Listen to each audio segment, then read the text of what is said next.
সুপ্রিয় বন্ধুগণ, আসসালামু আলাইকুম। দূরে কাছে দেশে অথবা সে বাইরে থেকে বন্ধুরা ঠিক এই মুহূর্তে যেখান থেকে বাস্তব জীবনের গল্প শোনার জন্য আমার সাথে জয়েন করেছেন আমি আপন। আর যে আপন জীবনের গল্পের 1221তম পর্বে আপনাকে প্রতিদিনের মতো স্বাগতম জানাচ্ছি। কলিজার বন্ধুরা, আজ আমি আপনাদেরকে শোনাবো বন্তনগরী চট্টগ্রামের ভাই মোহাম্মদ আনিসুর রহমানের জীবনের নোংরা এক ভয়ঙ্কর বাস্তব জীবন কাহিনী। বন্ধুরা, আজকের গল্পের টাইটেল জিনের বাদশাকে খুশি করতে 25টা বিয়ে করে এক তান্ত্রিক। আমি এই ভদ্রলোককে তান্ত্রিকে বলবো, কবিরাজ বলবো না, কারণ কবিরাজ কখনো এরকম হতে পারে না। এই গল্পটা এইরকম একটা গল্প, আমাদের এই পৃথিবীতে আমরা স্বার্থের জন্য মানুষ যে কতটা নিচে নামতে পারি, এই গল্প শুনলে আপনি স্পষ্টভাবে বুঝবেন এই পৃথিবীতে সবচেয়ে স্বার্থপর প্রাণীটার নাম হচ্ছে আমরা মানুষ। এবং মানুষ তার স্বার্থের জন্য এমনও কাজ করে যা শয়তানকেও হার মানিয়ে দেয়। আশা করব শুরু থেকে শেষ পর্যন্ত চট্টগ্রামের ভাই আনিসুর রহমানের জীবনের বাস্তব গল্পটা আপনারা প্রত্যেকে আমার মুখে শুনবেন এবং গল্প শেষে আনিসুর রহমানকে আপনার মতো করে একটা মন্তব্য কমেন্ট বক্সে লিখবেন। ধন্যবাদ সবাইকে। সুপ্রিয় বন্ধুগণ, আসসালামু আলাইকুম। আমার নাম মোহাম্মদ আনিসুর রহমান, আমার বাড়ি চট্টগ্রাম। বন্ধুরা, আমি আমার জীবনের গল্পটা শুরু করার শুরুতে আপনাদেরকে আমার পরিবারের বিষয়ে জানিয়ে রাখি। আমার পরিবারে আমি আছি, আমার বাবা আছে, মা আছে, রয়েছে আমার দাদিমণি সহ আমার ছোট একটা ভাই। আমরা টোটাল 2 ভাই, আমাদের কোনো বোন নেই। আমাদের পরিবারটা চট্টগ্রাম শহরের অদূরে কোনো এক ছোট্ট গ্রামে এক নিম্ন মধ্যবিত্ত পরিবার। আমার বাবা পেশায় একজন মাদ্রাসার শিক্ষক সহ কৃষক। আসলে মাদ্রাসায় শিক্ষক সহ কৃষক বলছি এই কারণে, আমার আব্বা যে মাদ্রাসায় শিক্ষকতা করে সেই মাদ্রাসায় যে পরিমাণে টাকা বেতন পায় তা দিয়ে মূলত আমাদের সংসার চলে না, যার জন্য আমার বাবা ওই শিক্ষকতার পাশাপাশি কৃষিকাজও করে। কৃষিকাজের সাথেও আমার বাবা জড়িত। এমন করে আমি দেখে আসছি যে ছোটোবেলা থেকে আমার আব্বা খুব কষ্ট করে আমাদের পরিবারটাকে চালাচ্ছে।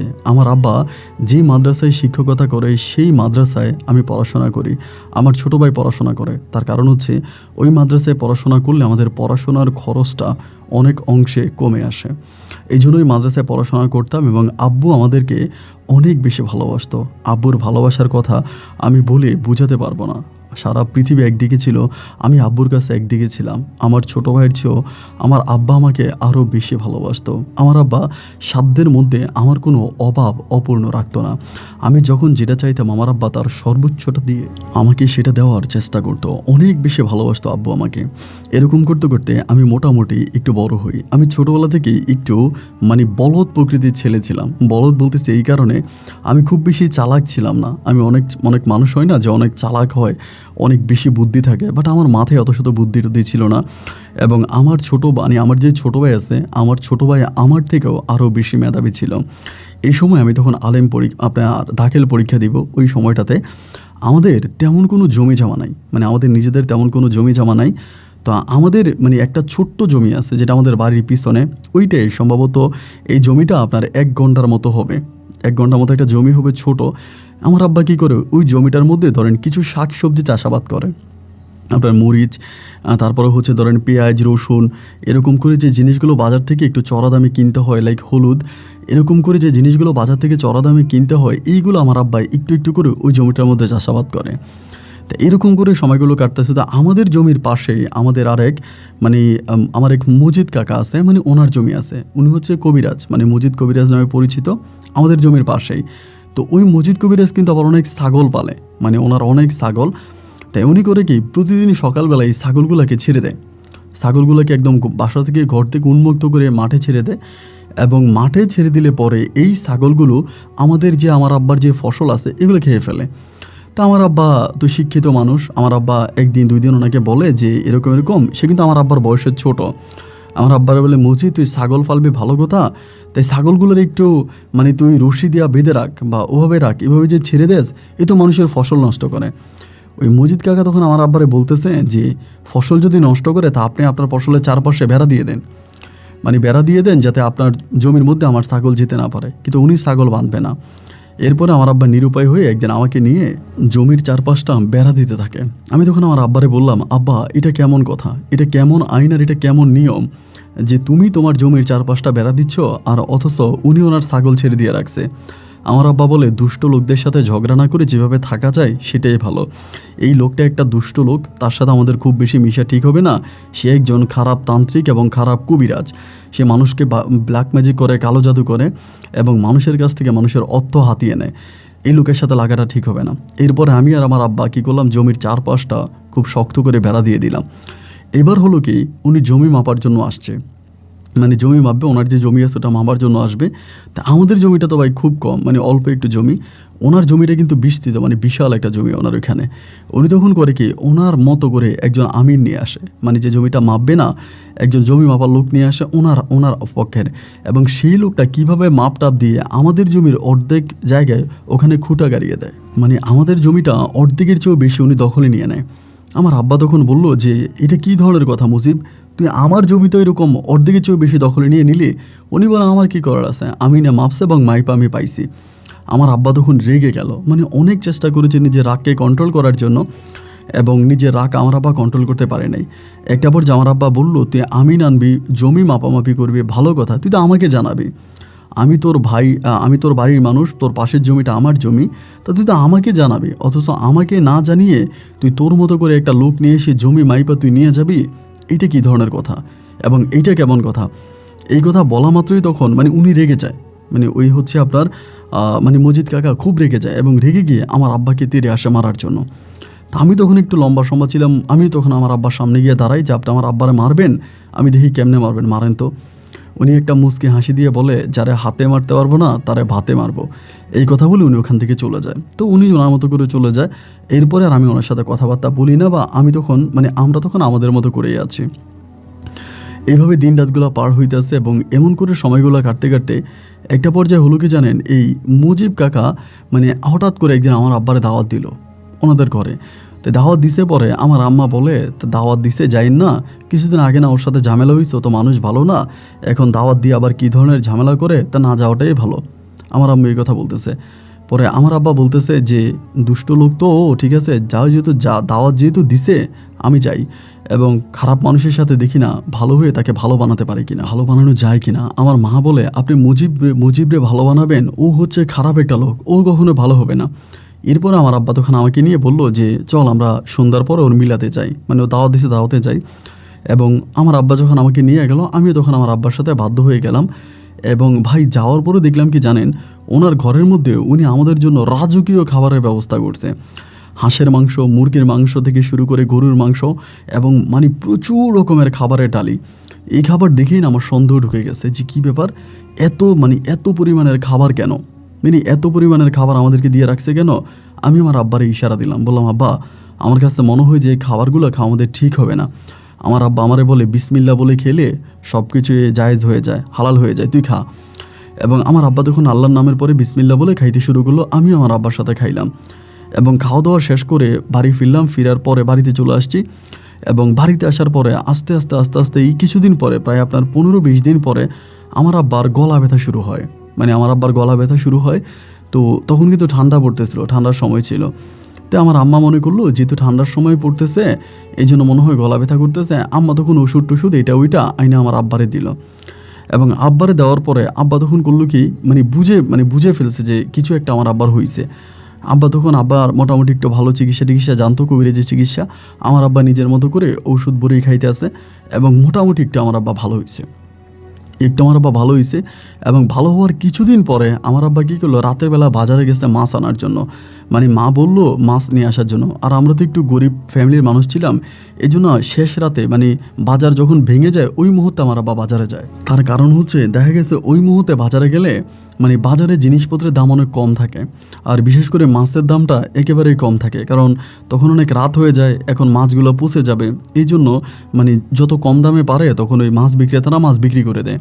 তা আমার আব্বু ওই কম দামে কেনার আশায়, ওই পচা মাছগুলো কেনার আশায় তখন রাতের বেলায় বাজারে যায়।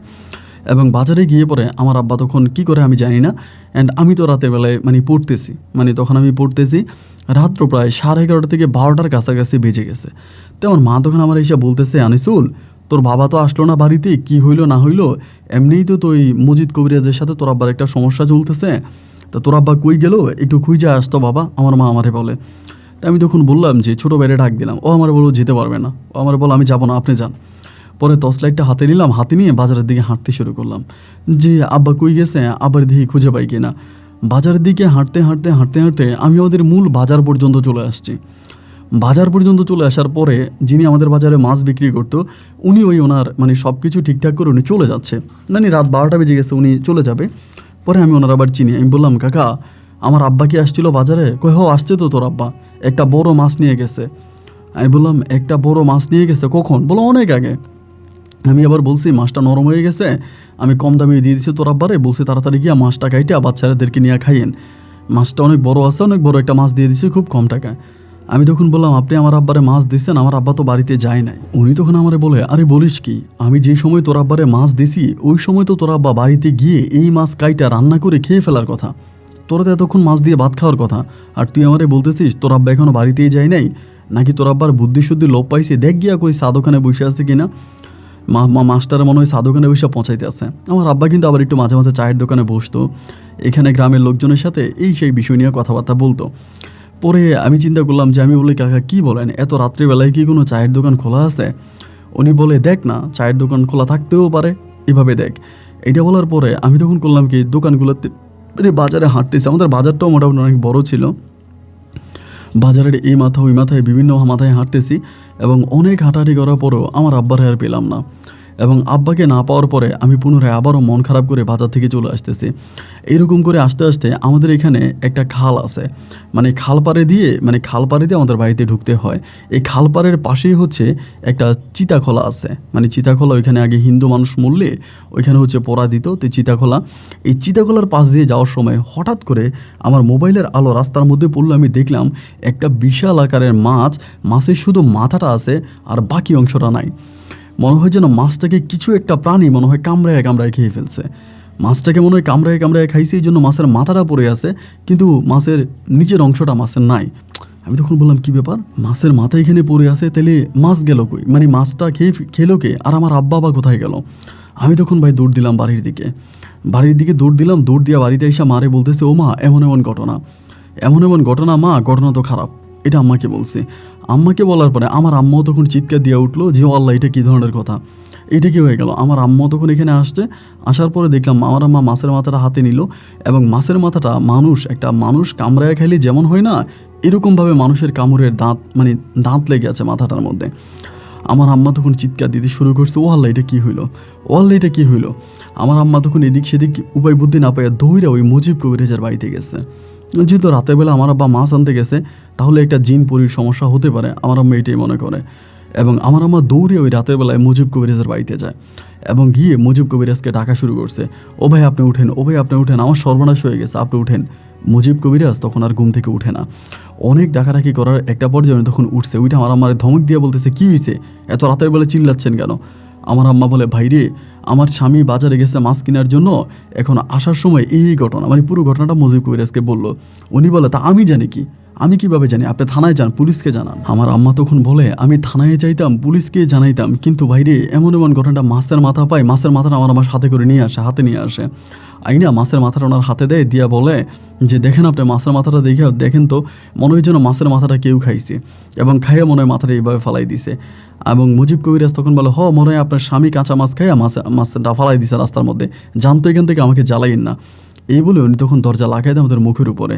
আমি তখন আমার মায়েরে বললাম মা তুমি কি পাগল হইছো, আমার আব্বা যদি মইরেও যায় এই মুজিব কবিরাজকে আমার আব্বারে জানাজা দিতে আসবে?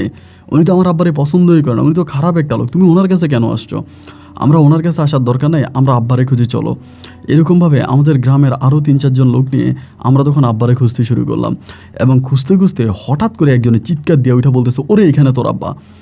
এবং তাকে দেখলাম কি আমার আব্বা ওর একদম শুধু গলাটা পানির উপরে, জিহ্বাটা বের করে আছে এবং ভয়ঙ্করভাবে আমাদের দিকে তাকিয়ে আছে, আবার হাত দিয়ে মাছের মতো করে এরকম করতেছে, মুখের মধ্যে পুরো রক্তমক্ত লেগে আছে।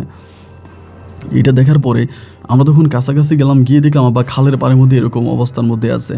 সবাই তখন আব্বারে জিজ্ঞেস করলো যে কী হয়েছে, কী ব্যাপার, এরকম কেন? আব্বা তখন মুসকে হাসে আর জিব্বা বের করে সবাইকে ভেঙাইতে আসে, মানে যে বড় বড় জিব্বা বের করে সবাইকে ভেঙায় এবং করে আসে। ওই মুহূর্তে আমার আম্মা বুঝে গেছে যে আমার আব্বার সাথে পেতনি, আমরা আসলে পেতনি বলি, যে যেগুলো মাছ খায় বা মানুষের বর্জ্য খায় এগুলোকে আমরা পেতনি বলি। তা আমার আম্মা বলতেছে তোর আব্বারে মনে হয় পেতনি ধরছে, একটা কাজ কর, তোর আব্বার ওইখান থেকে উঠে আন। তো আমরা গ্রামের সবাই মিলে আমার আব্বার ওইখানে ধরছি, ভাইরে ভাই আমার আব্বার ওইখান থেকে উঠে আনা যাইতেছে না, মানে আব্বা এত ভারী হয়ে গেছে, এত ওজন হয়ে গেছে, মানে উঠে আনতে পারি না। ওই যে কাঁচা মাছটা, ওই মাছটা আমার আব্বাই খাইছে, মানে পুরো ওই কাঁচা মাছটা আমার আব্বাই খেয়ে ফেলছে, এরকম একটা অবস্থা। এবং মানে মাছের কাঁটা মাটা আইস মাইস গায়ে লেগে আছে। ওইখান থেকে আমরা ধরাধরি করে কোনোভাবে আব্বারে বাড়ি পর্যন্ত আনছি, এবং বাড়িতে আনার পরে আব্বা হাত পিটাইতেছে, পা পিটাইতেছে, খুব খারাপ একটা অবস্থা। আমি আব্বারে বলতেছি, আব্বা শান্ত হও, এরকমটা কেন করতেছো, কী কারণে করতেছো, তুমি একটুখানি শান্ত হও, এমনটা করো না। কিন্তু আমার আব্বা আর শান্ত হচ্ছে না, আব্বা আরও বেশি রেগে যাচ্ছে, আরও বেশি খারাপ পরিস্থিতির মধ্যে আমার আব্বা চলে যাচ্ছে। আমার আম্মা যখন মুজিব কবিরাজের কাছে আবারও রওনা দিল, আমি বললাম, মা এখন আর মুজিব কবিরাজের কাছে যাওয়ার দরকার নাই, রাতটা কোনো মতে পেরিয়ে যাক, আমরা সকালবেলা অন্য কোনো কবিরাজ নিয়ে আসবো।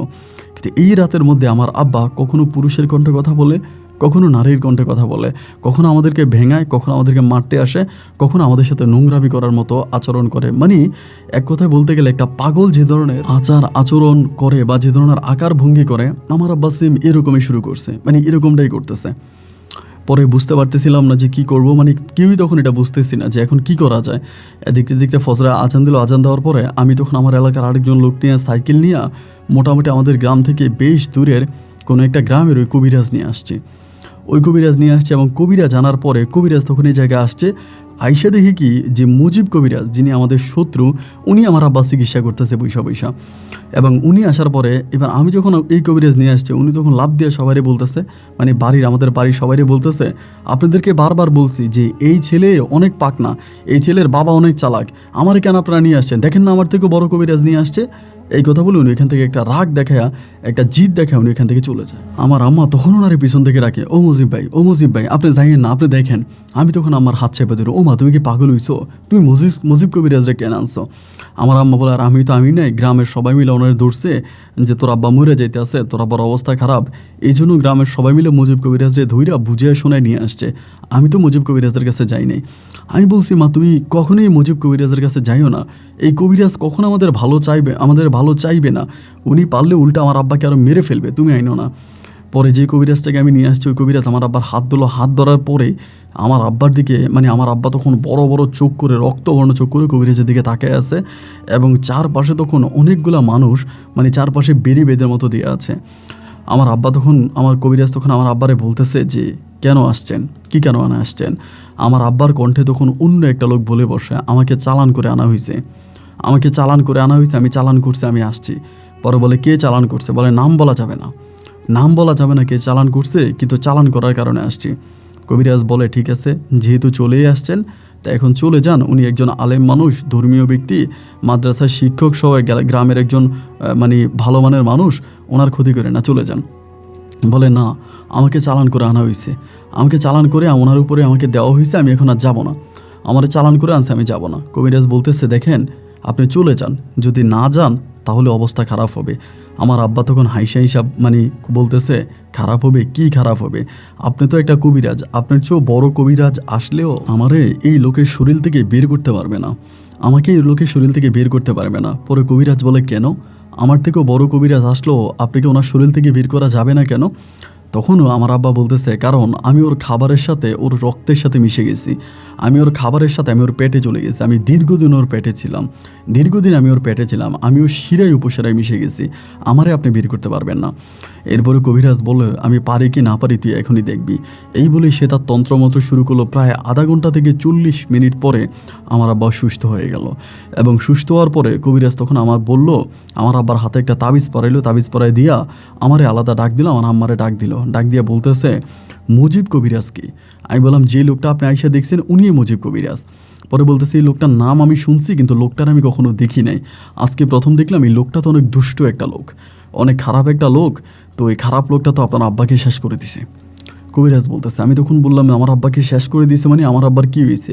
বলে, আপনার আব্বাকে খাবারের সাথে এমন কিছু জিনিস মিশিয়ে খাওয়াই দিছে, আপনার আব্বাকে আপনি মনে হয় আর বাঁচাইতে পারবেন না। আমি তখন বললাম, কবিরাজ এটা কী বলেন? আপনি তো আমার আব্বার কাছ থেকে জিন সরাই দিলেন, আমার আব্বার সাথে তো এখন জিন নেই, তাহলে তো আমার আব্বা এখন ভালো আছে। আপনি এটা কেন বলতেছেন যে আমার আব্বাকে আমি ভালো করতে পারবো না বা আমার আব্বা আর ভালো হবে না? তিনি তখন বলতেছে, হ্যাঁ আপনার কথা সত্যি যে আপনার সাথে আপনার আব্বার সাথে এখন আর জিন নাই, কিন্তু জিন না থাকলে আপনার আব্বা কিন্তু সুস্থ না। এই জিনটা পরে আবারও আপনার বাবার শরীরে আসতে পারে। আপনার আব্বাকে বাঁচাতে পারবো কিনা আমি জানি না, তবে দোয়া করি যাতে আল্লাহ আপনার আব্বাকে বাঁচিয়ে দেয়। এটা বলে কবিরাজ তখন চলে যায়। আমার মা তখন বলে, আপনি আপনার হাদিয়া নেবেন না? কবিরাজ বলেন, না, আপনার আব্বাকে আমি চিনি, তিনি অনেক ভালো মানুষ, আমি ওনার চিকিৎসার জন্য হাদিয়া নিব না। তবে আপনাদেরকে বলি, আপনারা কোরআন পড়েন এবং প্রতিনিয়ত ওনার কানের কাছে কোরআন পড়তে থাকেন। উনি যখন ঘুমাবে ওনার বালিশের নিচে কোরআন দিয়ে রাখেন, এবং একমাত্র আল্লাহ তাআলা ওনাকে বাঁচাতে পারে, কারণ ওনার যে অবস্থা করছে উনি বাঁচবে বলে আর মনে হয় না। এরকম কথাবার্তা বলে কবিরাজ যখন চলে যায়, আমার আম্মা তখন এক পাশে কান্না করে, আমি অন্য পাশে কান্না করি, আমার ছোটো ভাইটাও কান্না করতেছে। তো এইভাবেই তখন রাতের বেলায় আমার আব্বা আমাদের সাথে খাইতে বসছে। পরে আমি আমার আব্বারে বললাম, আব্বা কী হয়েছিল গতকালকে রাতে, তুমি কি আমার একটু বলতে পারো? আব্বা আমার বলে, না রে বাবা, আমার কিছু মনে নাই, আমার শুধু এইটুকুই মনে আছে, আমি বাজারে গেছিলাম, বাজারে যাওয়ার পরে ওই দোকানদার আমার একটা বড় মাছ দিছে এবং বললো যে মাছটা তাড়াতাড়ি বাড়িতে নিয়ে বউ বাচ্চা নিয়ে কাইটা রান্না করে খান, কারণ এই মাছটা নাইলে পচে যাবে, তাড়াতাড়ি নিয়ে যান। এবং দোকানদার এই কথা বলতে পরে আমি তাড়াতাড়ি মাছটা নিয়ে বাবা বাড়িতে চলে আসছি। তাড়াতাড়ি মাছটা নিয়ে বাড়িতে আসছি এবং বাড়ির দিকে রওনা দিছি যে তোর আম্মারে দিব। এই খালটার কাছে আসছি, দেখলাম যে খালের মধ্যে কী জানি একটা জিনিস লাফালাফি করতেছে, মানে আটকাই আছে খালের মধ্যে। তা আমি মনে করলাম মনে হয় কি জাল ভিজাইছে, জালের মধ্যে মনে হয় বড় কোনো মাছ আটকাইছে, আমি এটা মনে করছি। আমি বললাম তারপর? আব্বা বলে, তারপর আমি মাছটারে তোর ওই মানে উপরে, তোর রাস্তার উপরে রাইখা আমি তখন পানিতে নামছি যে কি হয়েছে এটা দেখার জন্য। শুধু পানিতে নামছি, পানিতে নামার পরে দেখলাম একটা জাল বিছানো আছে, এই জালটার মধ্যে কী জানি একটা মানে আটকে আছে। আমি তখন এটার উপরের দিকে উঠলাম জালটারে, এবং জালটারে উপরে উঠেয়া আমি দেখলাম রে বাবা, এটার মধ্যে একটা সাপ আটকাইছে, খুব ভয়ঙ্কর সাপ। এটাই শুধু আমার মনে আছে, আমি শুধু সাপটারে দেখছি এবং এই সাপটারে দেখার পর আমার জ্ঞান হারিয়ে ফেলি। এরপরে তো আমার কবিরা জানলে আমার জ্ঞান আসলো। আমার মা তখন বলে যে আমি আপনারে হাজার বার বলছিলাম যে আপনি মুজিব কবিরাজের বাড়িতে যাইয়েন না, ওনার দেওয়া কোনো খাবার খাইয়েন না, এই লোক ভালো না, কিন্তু আপনি আমার কথা শুনলেন না। আপনি মুজিব কবিরাজকে ভালো করার জন্য ওনার দাওয়াতে গেলেন, উনি আপনার এগুলো খাওয়াই দিছে। আমার আব্বা বলে, আলহামদুলিল্লাহ, খাওয়াই দিলে দেখ আমার আল্লাহ আমারে বাঁচাইব, তোমরা চিন্তা করো না। এই রাতটা গেল, পরের দিন গেল, তার 3 দিন পরে রাতের বেলায় আবারও আমার আব্বার সাথে চলে আসছে। আমার আম্মা ঘরের মধ্যে বসে চিৎকার করতেছে, ওরে আনিস রে, তাড়াতাড়ি আয়। আমি তখন দৌড়ে গেলাম, গিয়ে দেখতেছি আমার আব্বারে মানে মাইরা ফালাইতেছে।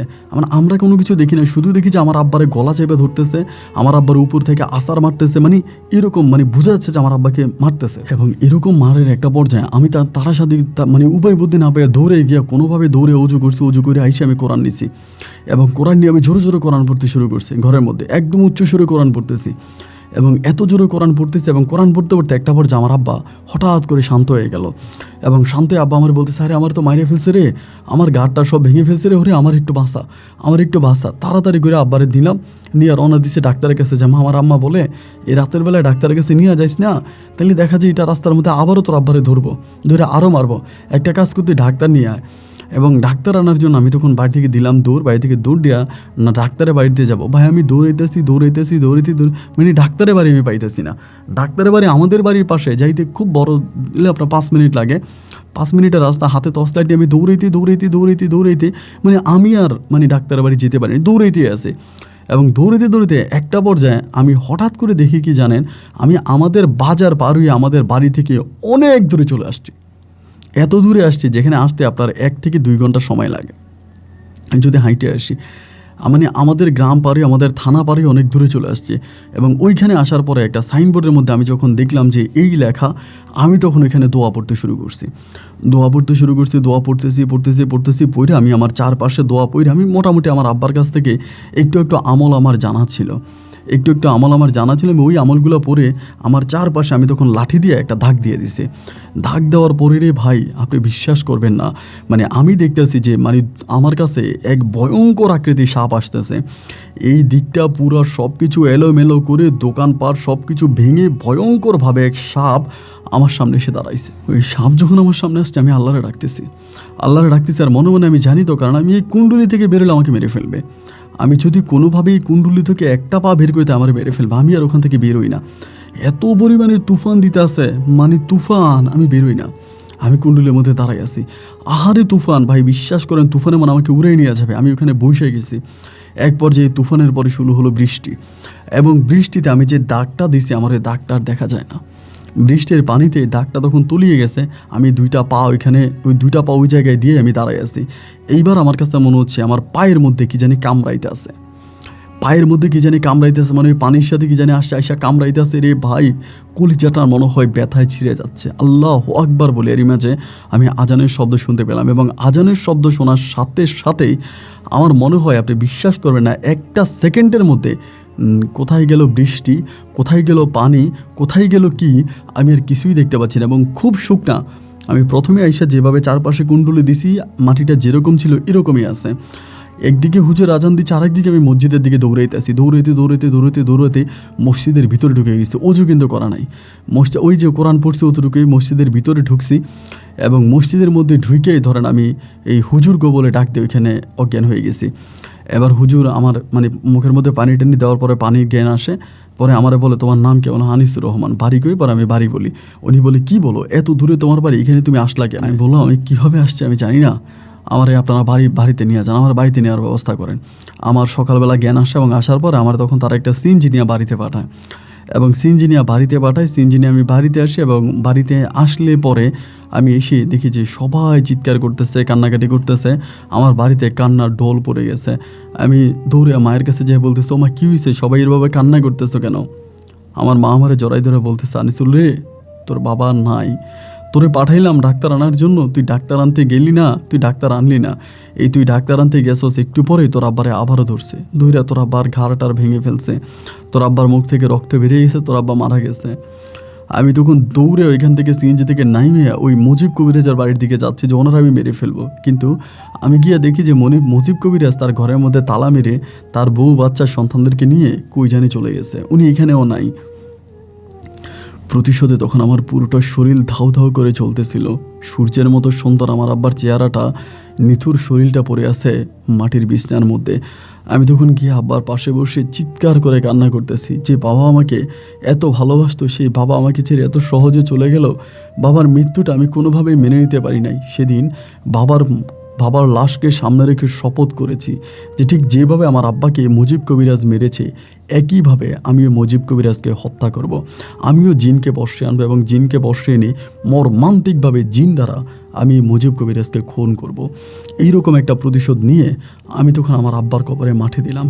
আব্বার কবরে মাটি দেওয়ার পরে আমার আব্বা চলে গেল আমাদেরকে ছেড়ে, এবং তখন থেকে আমার মনে একটাই চিন্তা যে আমি কবিরাজি শিখবো, এবং কবিরাজি কীভাবে শেখা যায়, আমি একদম অনেক বড় মাপের তান্ত্রিক হব, যে তান্ত্রিক আমার আব্বার হত্যার প্রতিশোধ নিব। মানে এরকমভাবে ইচ্ছা তখন আমার মাথায় জাগলো। বিভিন্ন লোকদের সাথে তখন কথা বলতে থাকি যে কিভাবে কোথায় গেলে আমি তান্ত্রিক বিদ্যাটা শিখতে পারবো, মানে জিনকে বশে আনতে পারবো, এবং জিন দ্বারা আমি ওই মুজিব কবিরাজকে প্রতিহত করতে পারবো। মুজিব কবিরাজ কোথায় গেছে বাড়িঘর ছেড়ে, এরপর ওনার কোনো ঠিকানা বা ওনার কোনো কিছু আর পাওয়া যায় না, উনি কই চলে গেছে।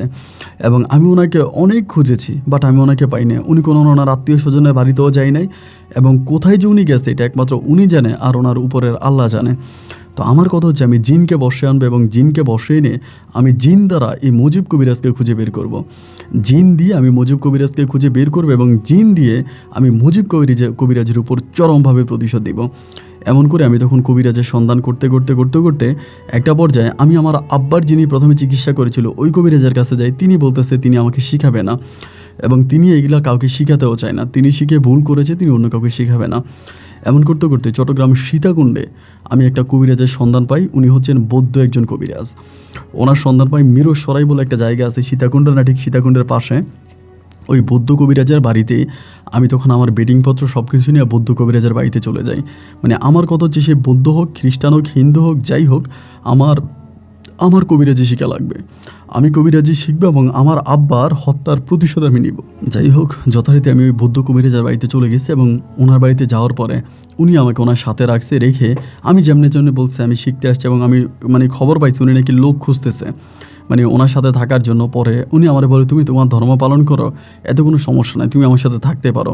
আমি যে জিনটা দ্বারা কাজ করি, আমার ওই জিনটাও কিন্তু মুসলমান, সে কিন্তু বৌদ্ধ না। আমাকে এটা বলে, আমি বললাম ঠিক আছে। পরে ওনার সাথে আমি থাকি প্রায় 8-9 মাসের মতো, ওনার সাথে আমি থাকি। তা 8-9 মাস থাকার পরে আমি মোটামুটি অনেক কিছু আয়ত্তে নিয়ে আসি। জিনের সাথে কথা বলা বা জিনকে মোটামুটি বসে আনা, মানে যতটুকু একটা মানুষের মানে একটা ছোটোখাটো তান্ত্রিক বা কবিরাজ শিখা দরকার, আমি ততটুকু শিখতে পারি। মানে ততটুকু শিখতে পারি, এবং এর বেশি আর উনি আমাকে শিখায় না। মানে যতই একটা গণ্ডি আছে, ওই গণ্ডিটা উনি কোনোভাবে পার হচ্ছে না, এরপরে তিনি আমাকে আর কোনো কিছু শিখায় না। এরপর ওনার কাছে যতই শিখার জন্য যাই আর আমাকে শিখায় না। ওই 7-8 মাস আমি যতটুকু শিখতে পারছি ততটুকুই। এরপরে প্রায় 3টা বছর আমি ওনার কাছে থাকি। তো এই 7-8 মাসে যতটুকু শিখছি অতটুকুই আমার মাথায়, অতটুকুই জানতে পারছি। এরপরে উনি আর আমাকে একটা ওয়ার্ডও শিখায় নাই, একটা ওয়ার্ড উনি আমাকে আর শিখায় নাই, এবং উনি আমাকে টোটালি তখন অ্যাভয়েড করতে শুরু করছে, অবহেলা করতে শুরু করছে। উনি মুখে আমাকে এটা বলতে পারতেছে না যে তুমি এখান থেকে চলে যাও, এটা আমাকে উনি মুখে বলতে পারতেছে না, কিন্তু বিভিন্ন কাজের ক্ষেত্রে বিভিন্নভাবে উনি আমাকে এটা বোঝাচ্ছে আমি যেন ওনার এখান থেকে চলে যাই, বা আমি যেন ওনার এখানে না থাকি। তো উনি যেহেতু আমাকে রাখতে চায় না ওনার ওখানে, আমি তারপরেও পড়ে আসি। 3টা বছর বেহায়ার মতো পড়েছিলাম। 3 বছর পরে আমি তখন চলে আসছি। তো চলে আসছে, আমার বাড়িতে চলে আসছে। আসার পরে এই টুকিটাকি মানুষের চিকিৎসা করি। ধরেন এখান থেকে মানুষ আসে, ওইখান থেকে টুকিটাকি মানুষ আসে, আমি তাদের চিকিৎসা করি। তখন কিন্তু মজিদ কবিরাজ কিন্তু আর নাই, সে কিন্তু উদাও, সে কি মরে গেছে না বেঁচে আছে আমরা তাও জানি না। মানুষ যদি কোনো বিপদে পড়ে আমার কাছে আসে, আমি একটু একটু তাদের চিকিৎসা করি। ওরকম জিনকে বর্ষে এনে চিকিৎসা করতে পারি না, মোটামুটি পানি পড়া দোয়া পরি, যতটুকু পানি পড়া দেওয়া যায় ওইটুকুনি চিকিৎসা করি। এমন করতে করতে প্রায় 8-9 দিন পরে আমাদের পার্শ্ববর্তী বাড়ির একটা মেয়ে, নাম হচ্ছে মালা খাতুন, ওই মালা খাতুনরে নাকি জিনে ধরছে। এই মেয়েটার সাথে আগেও জিনের একটা সমস্যা ছিল, পরে জিনে ধরছে। রাত্র 9টার দিকে মেয়ের বাবা এসে আমার ডাকতেছে যে আনিসুর রহমান একটু উঠে আসো না, আমার মেয়ের তো অবস্থা খারাপ, আমার মেয়েটার জিনে ধরছে। পরে আমি বেরোবো, আমার আম্মা আমারে বলে তুই এখন যাইস না। আমি বললাম মা কী বলো, রাতের বেলা একটা মানুষ বিপদে পড়ছে, আমি যাবো না? মা আমার বলে একবার তুই বাড়ি থেকে বেরোয়ার কারণে তোর আব্বা মারা গেছে ঘরের মধ্যে, আমি চাই না তুই ওর আবার কিছু হোক। আমি বলি না মা, এরকম কিছুই হবে না, এটা তো হয়েছিল আপনার দুষ্ট মুজিব কবিরাজের কারণে, এখন তো আর মুজিব কবিরাজ নাই, তুমি এখন আর টেনশন করো না, এরকম কিছুই হবে না, আমার সাথে তুমি এরকম কিছু হবে না, আমার চিন্তা করো না। এই কথা বলে আমি তখন আম্মুর কাছ থেকে কথাবার্তা বলে রাত 9:30টার দিকে আমি ওই লোকের বাড়ির দিকে রওনা দিলাম। যেতে যেতে একটা পর্যায়ে তার বাড়িতে গিয়ে পৌঁছাইলাম। তার বাড়িতে যাওয়ার পরে দেখি তার মেয়েটারে এমনভাবে বাইধে রাখছে, এবং বাইধে রাখার পরেও 8-10 জন লোক মেয়েটার চারপাশে হাতে পায়ে ধরে রাখছে। ধরে রাখতে পারে না যে মেয়ে সব কিছু ভেঙে উঠে যাবে এমন একটা অবস্থা, খুব খারাপ একটা অবস্থা। পরে সবাই এখানে আসে, সবাই বলতেছে যে কি করা যায়, মেয়ে তো এরকম করতেছে, তার তো কোনোভাবেই ঠিক রাখা যাচ্ছে না, তারে কোনোভাবেই ঠিক রাখতে পারতেছি না, ও এইটা ভেঙে ফেলে ওইটা ভেঙে ফেলে, খুব খারাপ একটা অবস্থা। পরে আমি গিয়ে দোয়া পড়তে শুরু করলাম। তা আমার যতটুকু, আমি তো আর অত বড় কবিরাজ না, ছোটোখাটো কবিরাজ, যতটুকু পারি ততটুকু পড়তেছি।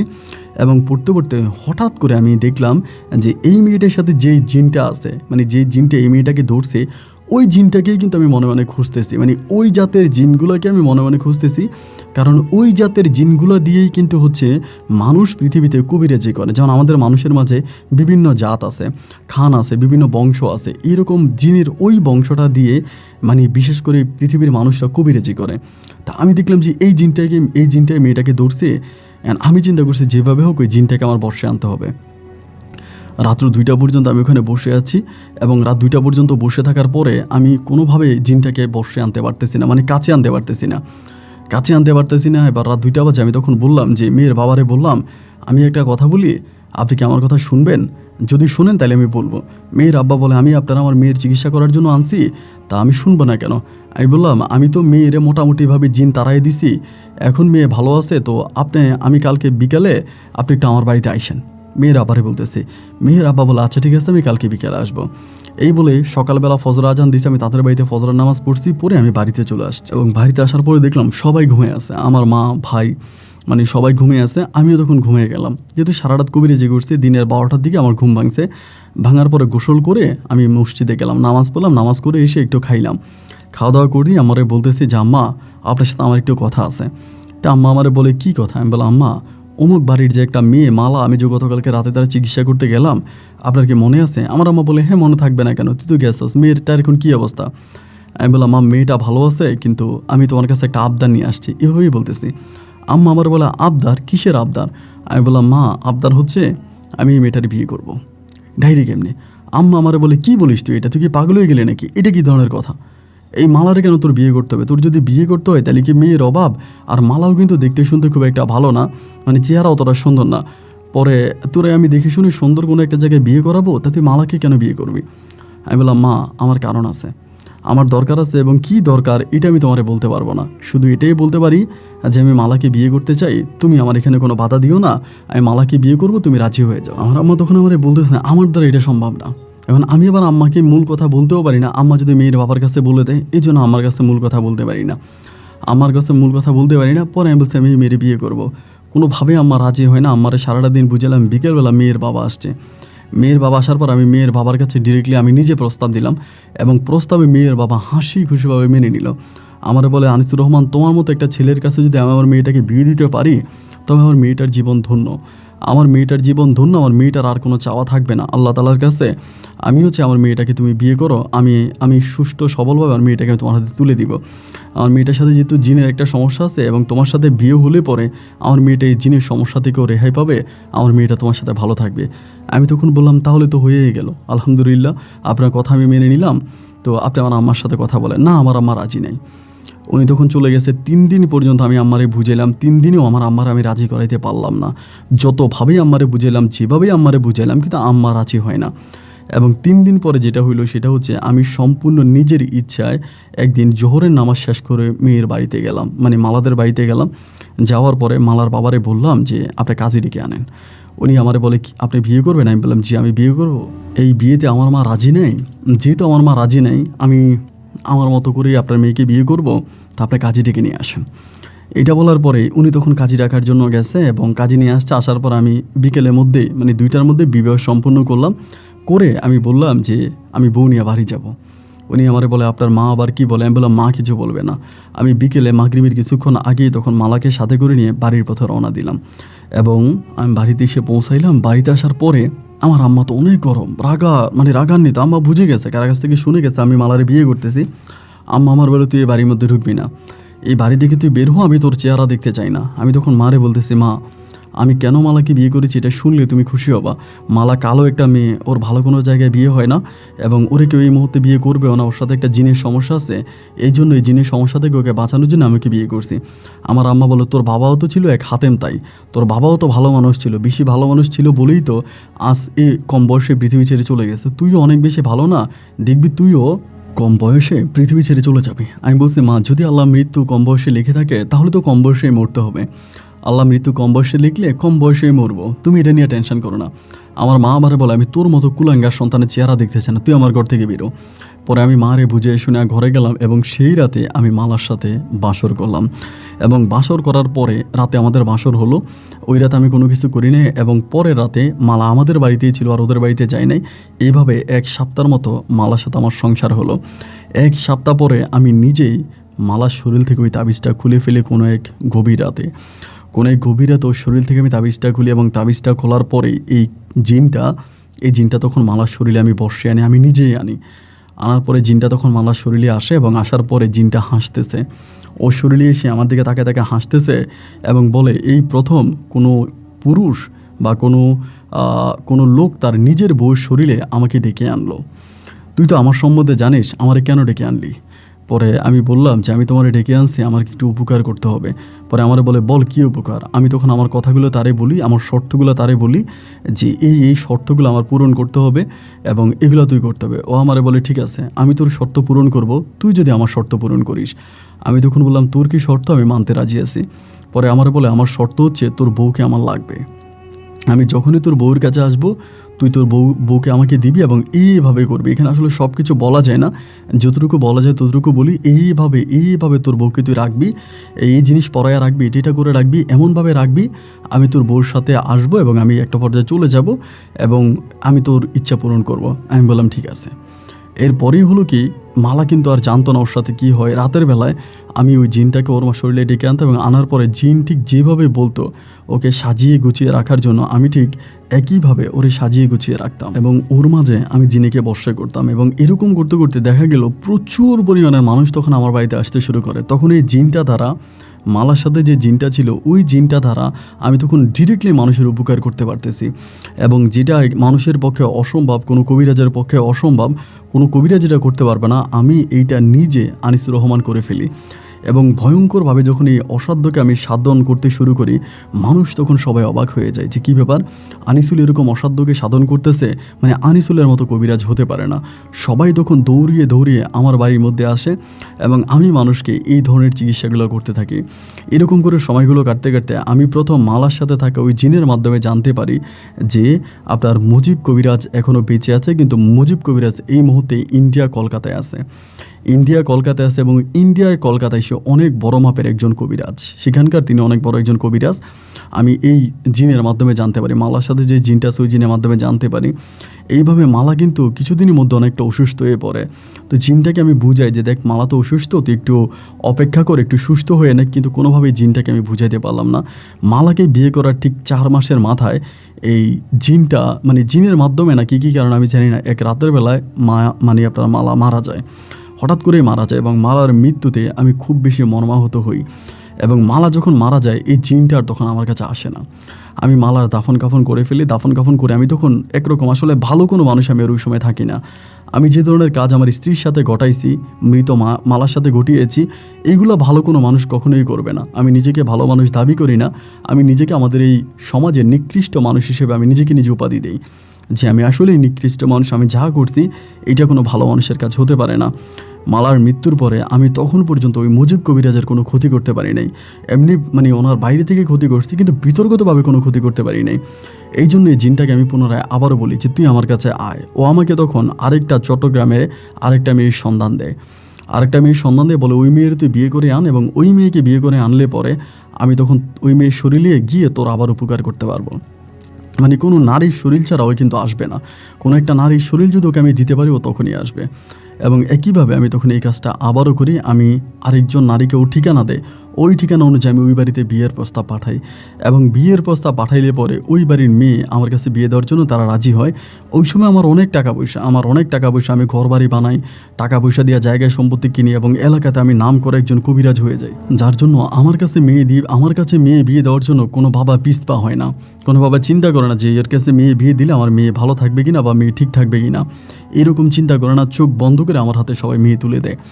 এবং আমি তখন ওই মুহূর্তটাতে চিন্তা করলাম যে ঠিক আছে, তাইলে আমি এর বিয়ে করব। ওই মেয়েটার আমি বিয়ে করি। মেয়েটার নাম ছিল হচ্ছে আপনার জান্নাতুল ইবা নাম ছিল। আমি জান্নাতুল ইবারে বিয়ে করি। এবং এই মেয়েটারে বিয়ে করার পরেও একইভাবে এই মেয়েটার উপর আমি তখন আমার ওই জিনটাকে বসে আনার পরে তখন আমি ওই জিন দিয়া প্রচুর কাজ করাইতেছি, অনেক জায়গায় কাজ করাইতেছি। এইরকম করতে করতে এই ইবা মেয়েটা খুব চালাক ছিল। মানে মেয়েটার মাঝে যে আমি জিনটাকে আনতাম এবং মেয়েটার সাথে যে খারাপ ধরনের কিছু হইতো মেয়েটা এটা বুঝতে পারতো। এবং প্রায় অনেক দিন পরে মেয়ে জিনিসটা বুঝে একদিন মেয়ে আমার কোনো কিছু না বলে কেমনে মেয়ের পরিবারের সাথে যোগাযোগ করে মেয়ে আমার এখান থেকে চলে যায়। এবং চলে গেলে পরে মেয়ে আর তার বাপের বাড়ি থেকে আসে না। আমি যখন ওর বাপের বাড়ি থেকে আনতে যাই, মেয়ে তখন তার বাবার কাছে কী বলে, তার বাবা সহ তার এলাকার লোকজন তখন আমার ওখানে মারতে বসে যে তুই ভণ্ড, তুই আমাদের মেয়েরে বিয়ে করে নিয়ে তুই আমাদের মেয়েরে তুই জিনের কাছে দিয়ে দিছিস। মানে খুব খারাপ একটা অবস্থা আমার সাথে হয়। ওইখানে একটা খারাপ অবস্থায় মেয়ে আমার মৌখিকভাবে তালাক দিয়ে দেয়। তো আমি যেহেতু কবিরাজ মানুষ ছিলাম, ওইখান থেকে আমি চলে আসি। আসার পরে জিনের সাথে আমি আবারও কথা বলি, এবং জিন আমাকে তখন আরেকটা সন্ধান দেয়, আরেকটা ঠিকানা দিয়ে আরেকটা মেয়ের সন্ধান দিয়ে ওই মেয়েটা আমার বিয়ে করতে হবে। তো ওই সন্তানগুলো কিন্তু ওই আমাকে দিত, ও টার্গেট করতো করে আমাকে সন্ধান দিত, আমি বিয়ে করতাম, বিয়ে করে এনে আমি ওর জন্য রেডি করতাম। ও ঠিক যেভাবে চাইতো, যেভাবে আমাকে বলতো, একইভাবে আমি ওর জন্য সাজিয়ে গুছিয়ে ওর জন্য রেডি করে আমি ওরে খাবার দিতাম। এবং ও ওর মতো করে করতো। এবং এরপরে এই মেয়েটা, মানে আমি 3 নম্বর যে মেয়েটাকে বিয়ে করি, ওই মেয়েটা অনেক রূপসী ছিল, অনেক সুন্দরী ছিল, একটা গরিব ফ্যামিলির মেয়ে ছিল, কিন্তু দেখার মতো একটা সুন্দর মেয়ে ছিল। ওই মেয়েটারে দিয়ে আমি তখন এই জিনটারে বললাম যে আমি মুজিব কবিরাজকে আনতে চাই। মুজিব কবিরাজের সাথে যে জিনটা ছিল, মুজিব কবিরাজ যে জিন দ্বারা কাজ করতো, আমি যে জিন দ্বারা কাজ করি, ওইটা কিন্তু জিনদের বাদশা ছিলেন। উনি তখন ওই কবিরাজ, মানে ওই জিনটাকে নিয়ে আসে। ওই জিনটাকে বলে যে ডিরেক্টলি মুজিব কবিরাজের কোনো কাজ করতে পারবে না, এবং কোনো জিনই মুজিব কবিরাজের সাথে থাকতে পারবে না। এবং হঠাৎ করে কলকাতায় থাকা মুজিব কবিরাজ তখন একেবারে অচল হয়ে পড়ে। কোনো জিনকে উনি আনতে পারে না, কোনো কবিরাজ উনি করতে পারে না। এবং একটা পর্যায়ে আমার আব্বা মারা যাওয়ার প্রায় বহু বৎসর পরে উনি আমাদের এলাকাতে পুনরায় আবারও ফিরে আসে। আমাদের এলাকাতে ফিরে আসার পরে প্রথম দিনে যেদিন আসে, ওই দিনে আমি আমার জিন দ্বারা ওনার উপর অত্যাচার শুরু করি। আমার জিন দ্বারা অত্যাচার শুরু করি, মানে ওনারা আমি এমনভাবে করি যেমন একদিন রাতে ওনারা পাওয়া যায় আপনার ধানি জমির মাঝখানে, আরেকদিন ওনারা পাওয়া যায়, আরেক রাতে ওনারা পাওয়া যায় পুকুরে, আরেক রাতে ওনারা পাওয়া যায় মসজিদের ছাদে, মানে এক এক দিন এক এক জায়গায় রাখতেছি এবং আমি এতভাবে এরে কষ্ট দিচ্ছি যেটা বলার মতো না। এবং এরকম করতে করতে একটা পর্যায়ে আমি মুজিব কবিরাজকে পাগল বানিয়ে দিই এবং আমার জিন দ্বারা আমি এই লোকটাকে পাগল বানাই, লোকটাকে আমি রাস্তায় উলঙ্গ করে ছেড়ে দিই। সে রাস্তার মধ্যে খুব ভয়ঙ্করভাবে চলাফেরা করতো এবং এই মুজিব কবিরাজকে আমি টোটালি 6 মাস পাগল বানায় রাখি। 6 মাস পাগল বানাইয়া এই মুজিব কবিরাজকে জিন দ্বারা আমি আত্মহত্যা করাই, মানে মুজিব কবিরাজ নিজেই ফাঁসি দিয়ে মারা যায়। এবং মুজিব কবিরাজ আত্মহত্যা করে মারা যায়, এটা সবার মুখে তখন আতঙ্ক ছড়িয়ে পড়ে এবং সবাই তখন আমারে মানত। এলাকার চেয়ারম্যান মেম্বার থেকে শুরু করে গণ্যমান্য যতই ব্যক্তিবর্গ ছিল সবাই তখন আমার কথায় উঠতো বসতো। আমি যেটা বলবো, আমি আনিসুর রহমান যেটা বলবো সেটাই কথা, আর কোনো কথা নেই। এবং আমি 3 নাম্বার যে মেয়েটাকে বিয়ে করি আমার ওই মেয়েটাও মারা যায়, ওই মেয়েটাও মারা যায়, ওই মেয়েটা মারা যায়। ওই কবিরাজ মানে কবিরাজটা মারা যাওয়ার পরে, মানে মুজিব কবিরাজ মারা যাওয়ার পরে আমার এই বউটাও মারা যায়। অ্যান্ড তখন আমি আবার মানে জিনকে মানে আবার আনতেছি, পরে সে আমাকে আরেকটা মেয়ের সন্তান দেয়। তাই এই মেয়েটার বাড়িও ছিল আপনাদের নোয়াখালীর ওই দিকে।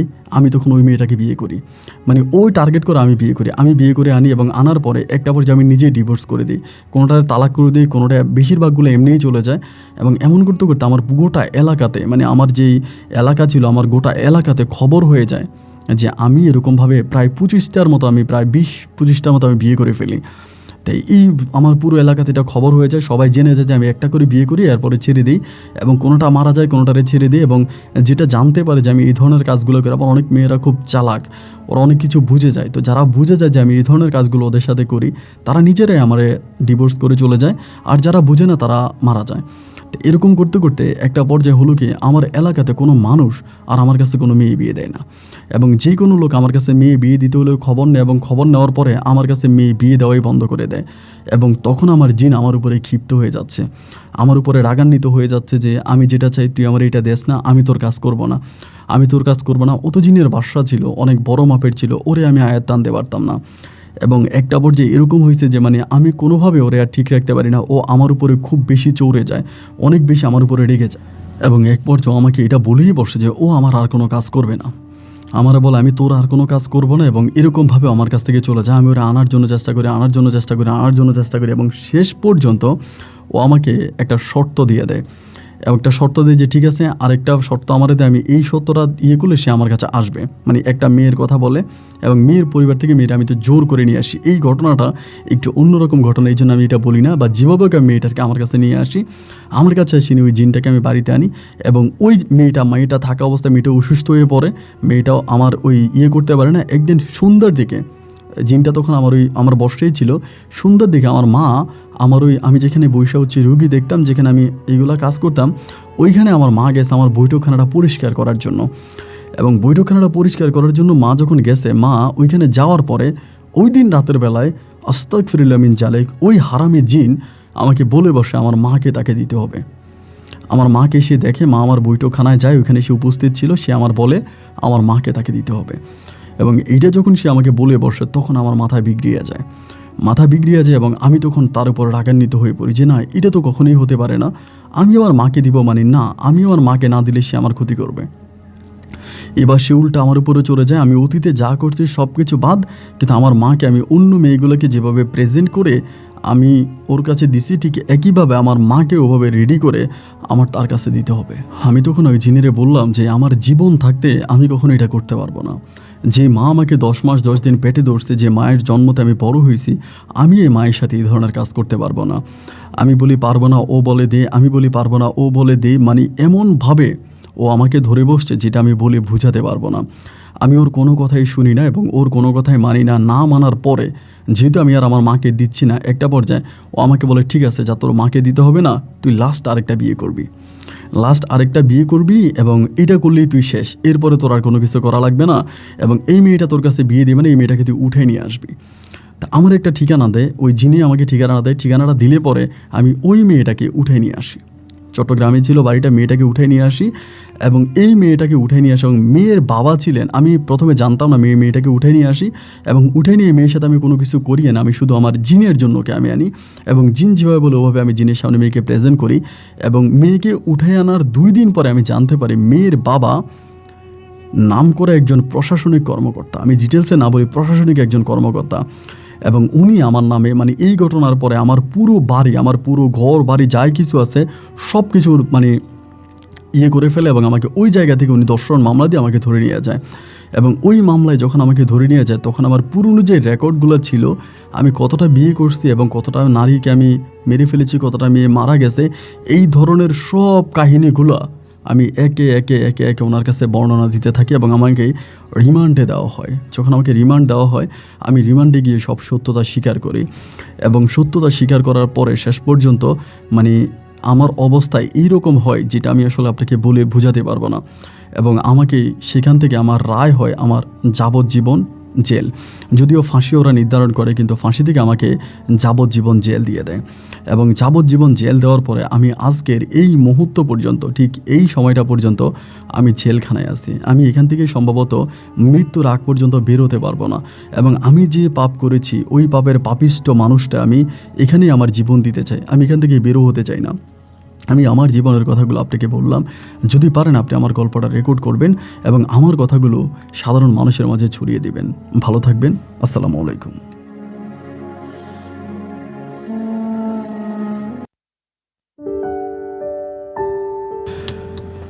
বন্ধুগণ, সবাইকে অনেক বেশি ধন্যবাদ এই পর্যন্ত আমার সাথে থেকে মোহাম্মদ আনিসুর রহমানের জীবনের বাস্তব গল্পটা শোনার জন্য। বন্ধুগণ, এখানে কয়েকটা বিষয় একটু ক্লিয়ার করে দিই। তার প্রথম কথা হচ্ছে আনিসুর রহমান এখনও জেলে আছে, উনি আমাকে গল্পটা বলেনি। জেলে ওনার সাথে থাকা কোনো এক আসামি, ওনার বাড়িও চট্টগ্রামে, ওনার নাম হচ্ছে হাবিবুর রহমান, উনি আনিসুর রহমানের সাথেই একই জেলে ছিলেন, একই রুমে ছিলেন এবং আনিসুর রহমান তার কাছে এই গল্পগুলো বলে এবং হাবিবুর রহমানের কাছ থেকে আমি পুরোটা গল্প পেয়েছি। হাবিবুর রহমান আমাকে গল্পটা বলেছে। এখন বড় কথা হচ্ছে এই গল্পের মাঝে আমি অনেক কিছু কাট করেছি, এই গল্পের মাঝে আমি অনেক কিছু মানে এই গল্পটার যেই মানে ধরেন 100 ভাগের মধ্যে আমি 70 ভাগ কেটে ফেলেছি। 70 ভাগ কেটে শুধু 30 ভাগ আপনাদের কাছে বলেছি এবং 30 ভাগ কেন বলেছি সেটাও বলি। তার কারণ হচ্ছে যে 70 ভাগ যদি আমি না কাটতাম এই গল্পটা ইউটিউবের প্ল্যাটফর্মে আপলোড করা যেত না। গল্পটা এরকম একটা গল্প ছিল, এই জন্য যতটুকু আমার মানে আয়াত্তে ছিল বা যতটুকু আমাদের পারমিশন আছে ইউটিউবের তরফ থেকে ঠিক ততটুকু আমি আপনাকে বলে গল্পটা রেকর্ড করেছি। তো হাবিবুর রহমান ভাইকে অনেক ধন্যবাদ যে আনিসুর রহমানের কাছ থেকে এই গল্পটা নিয়ে উনি আমাকে দিয়েছে এবং আনিসুর রহমান মৃত্যুর আগ পর্যন্ত জেল থেকে বেরোতে পারবে না। উনি ওনার জীবনে এমন সব অপরাধ করেছে যেগুলো শুনলে আপনার শরীরের পশম দাঁড়িয়ে যাবে, যেগুলোর অনেকটা আমি বলি নাই। তো যাই হোক, আল্লাহ মানুষকে বুঝার তৌফিক দান করুক এবং আমরা আমাদের জীবনে যে কাজটা সবচেয়ে বেশি করে থাকি সেটা হচ্ছে প্রতিশোধ। মানে আমরা যে কোনো বিষয়ের উপরে প্রতিশোধ নেওয়ার জন্য চেষ্টা করি। কেউ আমার ক্ষতি করছে, তার উপরে প্রতিশোধ নেওয়ার জন্য আমি নিজেকে নিজে ক্ষতি করে ফেলি। এই যে দেখেন আজকে আনিসুর রহমান মুজিবের উপরে প্রতিশোধ নেওয়ার জন্য সে তার নিজের জীবনটা শেষ করে দিল। শুধু তার জীবন নয়, তার গোটা পরিবারটা সে শেষ করে দিল। কিন্তু সে যদি এটা বলতো, আল্লাহ তোমার কাছে বিচার দিছি, যিনি আমার আব্বাকে মেরেছে আল্লাহ তুমি তার বিচার করো, মুজিবুর রহমানের বিচারও আল্লাহর দরবারে হইতো, আনিসুর রহমানও ভালো থাকতো, সে তার পরিবার নিয়ে বিয়ে শাদী করে একটা সুখের সংসার করতো। কিন্তু সেটা না করে প্রতিশোধের নেশায় মরিয়া হয়ে ওঠে সে মুজিবুর রহমানকে মারতে গিয়ে কতগুলো নিরপরাধ জীবন সে মেরে ফেললো, কতগুলো নিরপরাধ জীবন সে ধ্বংস করে দিল, যার জন্য মুজিবুর রহমানের যতটুকু শাস্তি আল্লাহর দরবারে হবে তার চেয়েও আরও বেশি শাস্তি এই আনিসুর রহমানের হবে। যারা আনিসুর রহমানের মতো প্রতিশোধের নেশায় মরিয়া হয়ে আছেন আমি তাদেরকে বলবো ফিরে আসেন। আরে ভাই, আপনি কি বিচার করবেন? বিচারক তো তিনি এবং তার চেয়েও বড় বিচারক তো আর হতেই পারে না। সুতরাং বিচারটা তার কাছেই দেন, নিশি রাতে তাহাজ্জুদের নামাজে 2 হাত তুলে। সবাই ভালো থাকবেন, সুস্থ থাকবেন। আজ এখানে বিদায়। ইনশাআল্লাহ আপনাদের সাথে আমার দেখা হবে অন্য দিন অন্য কারো বাস্তব জীবনের গল্প নিয়ে। আল্লাহ হাফেজ এন্ড আসসালামু আলাইকুম।